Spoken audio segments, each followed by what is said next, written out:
Hey guys, and welcome back. Today we wanted to go over some ferret care tips, and today we're going to talk about nail clipping. So a part of taking care of your ferret is grooming, and a big part of that is going to be clipping their nails. So I'm going to show you a couple different techniques you can use to clip your fuzzy's nails. So firstly, how often should you clip their nails? You should be clipping their nails once every week. You don't want them to get overgrown, otherwise they can get caught and stuck on things. Before we start, firstly, I'd like to remind you, if you're not subscribed to our channel, please do so. It definitely helps all of these fuzzy, furry, feathery creatures we have. And if you want to be notified when we do more ferret care tip videos, definitely hit the little notification bell so you're notified when we do more videos.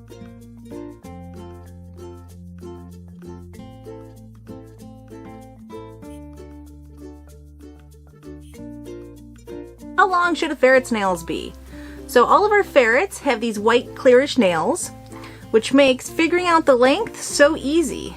So if you look inside of them, you sometimes kind of have to hold it up closer to light, you can see these little pink marks in there. Those pink, oh thanks Haggy, those pink marks are the blood supply. If you hit the pink, they're going to bleed. So you want to just take the clear part off just about to where the pink is. So besides your ferrets, what are you going to need today to clip your ferret's nails? The first thing is nail clippers. So these are Safari brand nail clippers. They're stainless steel and they work really well. I'll include a link below to where you can purchase these. The second thing you want to have on hand is something in case you do make them bleed. So this is a styptic powder. You can also use flour or cornstarch. The last item is going to be used in the third way to clip your ferret's nails. And this is going to be the least stressful of all the techniques. And what you need for that is salmon oil. I will leave a link to purchasing this down in the description below, as well as the nail clippers and the styptic powder. Alright, our first technique, Mr. Creature is going to demonstrate. This technique works for your chill ferret who's not going to wiggle as much. So, we got nails, clippers, and you can see the nails in the clipper, and clip. Nail number 2, and clip. We're going to grab nail number 3, and clip. And we're just going to keep continuing like so.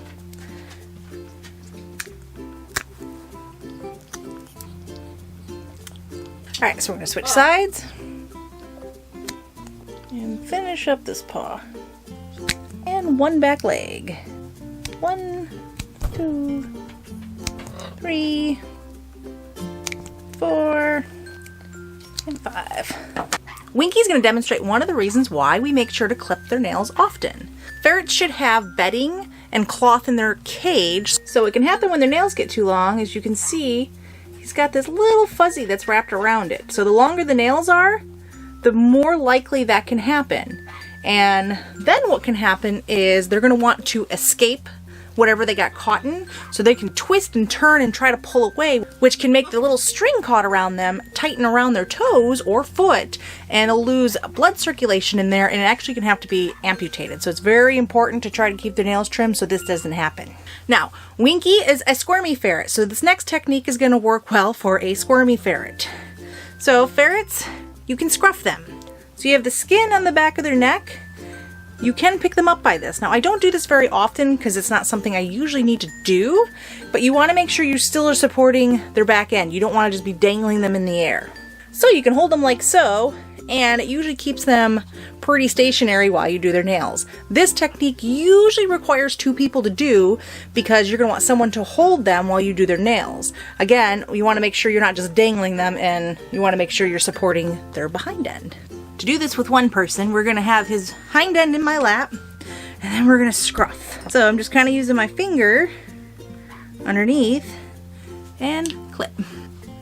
And clip. This is the one that has the little cloth on it, and clip.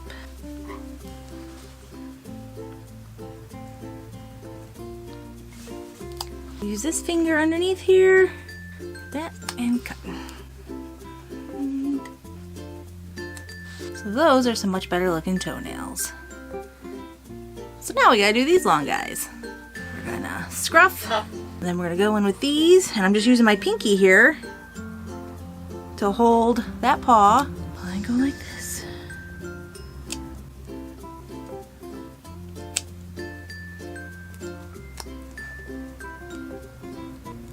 Now, trying to do the back ones while scruffing, again, this usually is going to require 2 people. Someone else is going to scruff them, and we're going to do these toenails.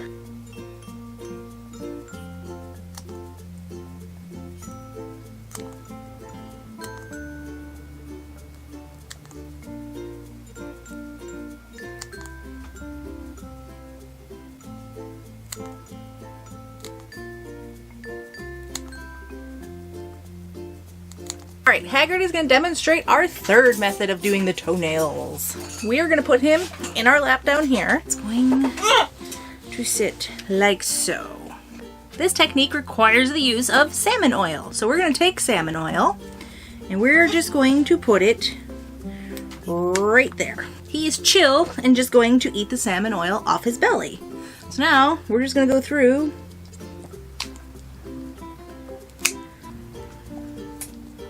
and cut his toenails while he's distracted.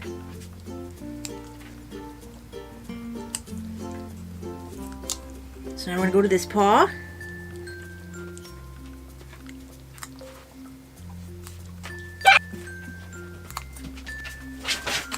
So now we're going to move to the back paws.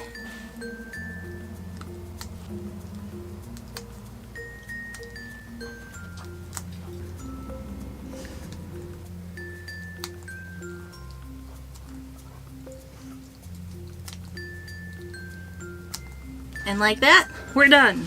And he's about done too. So as you can see, the salmon oil method is definitely the easiest and less stressful of all of the techniques. So if you enjoyed today's video, definitely give us a thumbs up. Winky would definitely appreciate it. Hope you guys have a great day.